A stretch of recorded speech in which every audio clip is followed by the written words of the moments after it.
to be my best friend out of the Misuda girls. I'm also close with Daru and Eva and Meja. Meja is also from Africa, so we have some cultural similarities.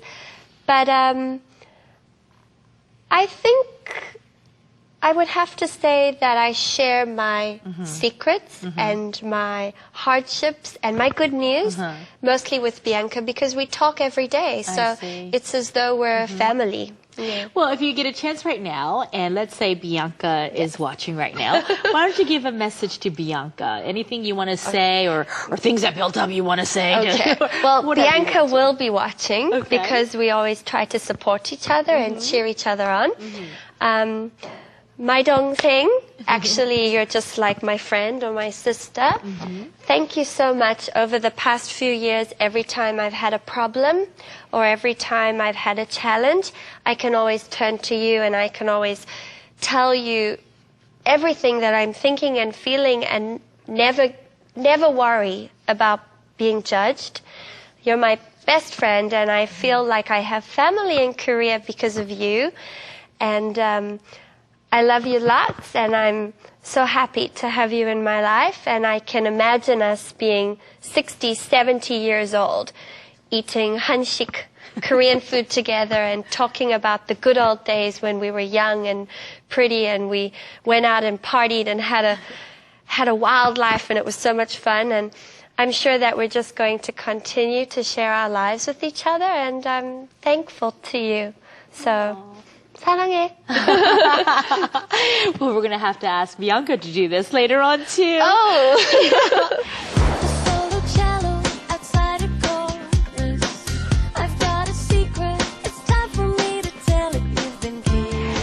You know, when you first came as an exchange student, I think it was 성균관 University. Yes. And 2007, was that it? Perhaps. Yeah, somewhere around there, right? Somewhere. So tell me, why did you come to Korea? That's a really interesting question, and I get asked it a lot. To be honest, before I came to Korea, I knew nothing about the country. I wasn't even sure where on the map Korea was. I just knew that they were good at soccer, and that during the World Cup, Korea was globally famous for having the most amazing fan base.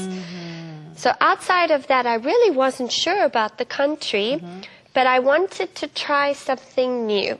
I didn't want to go to a Western country or an African country or a European country. I was quite interested in Asia, but I felt that China is quite exposed on television in Western countries, so I didn't feel like I could learn a lot by going to China. Japan has a little bit of a bad image in Western countries because of the history. So I felt that by coming to Korea and knowing nothing, it would be the most challenging and the most fun. And this is true. It turned out that way. I arrived in Korea and I didn't even know that you had 4 seasons. So I had no winter clothes. I froze my butt off. And I saw snow for the first time in Korea. Really? Yeah.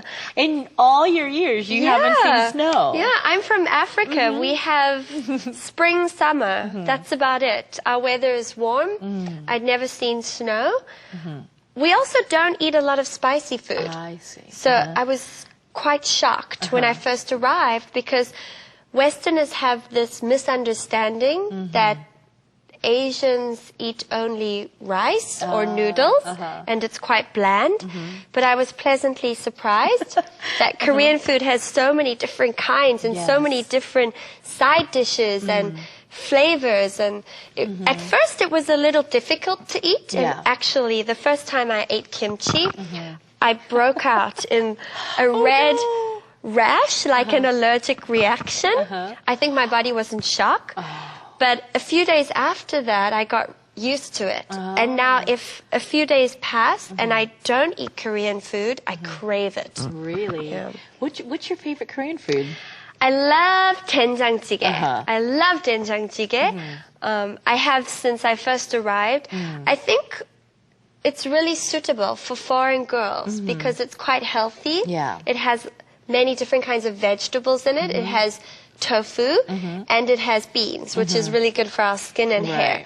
So when I go home to South Africa, I always prepare some doenjang Oh, wow. in my luggage. So when I get to South Africa after a few days, I really don't want to eat my mother's cooking.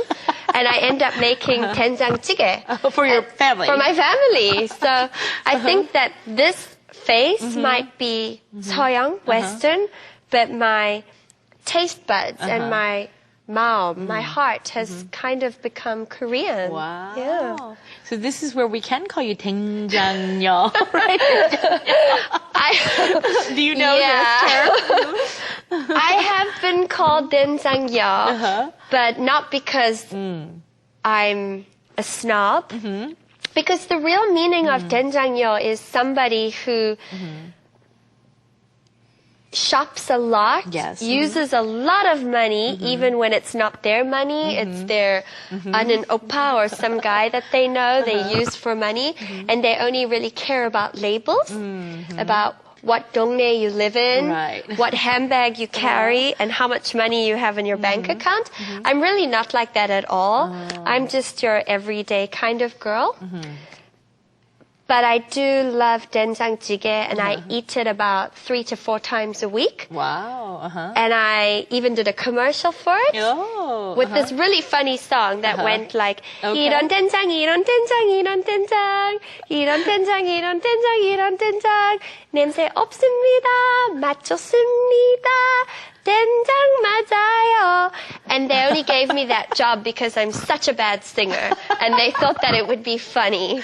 So I think most Koreans know that I'm just in love with Korean food, especially 된장찌개. Yeah. So sometimes they call me 된장녀.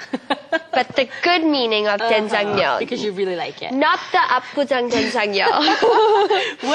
How would you prepare your 된장찌개? Okay, so first you need to go to your local market and buy the ingredients that you need. This is sardines, 된장 paste, a variety of vegetables like zucchini, onions, potatoes, mushrooms, and some tofu. Then you go home and you put half a saucepan of water on to boil. Then it's boiling, boiling, boiling. And you put your sardines, 멸치, in the water for about 3 minutes.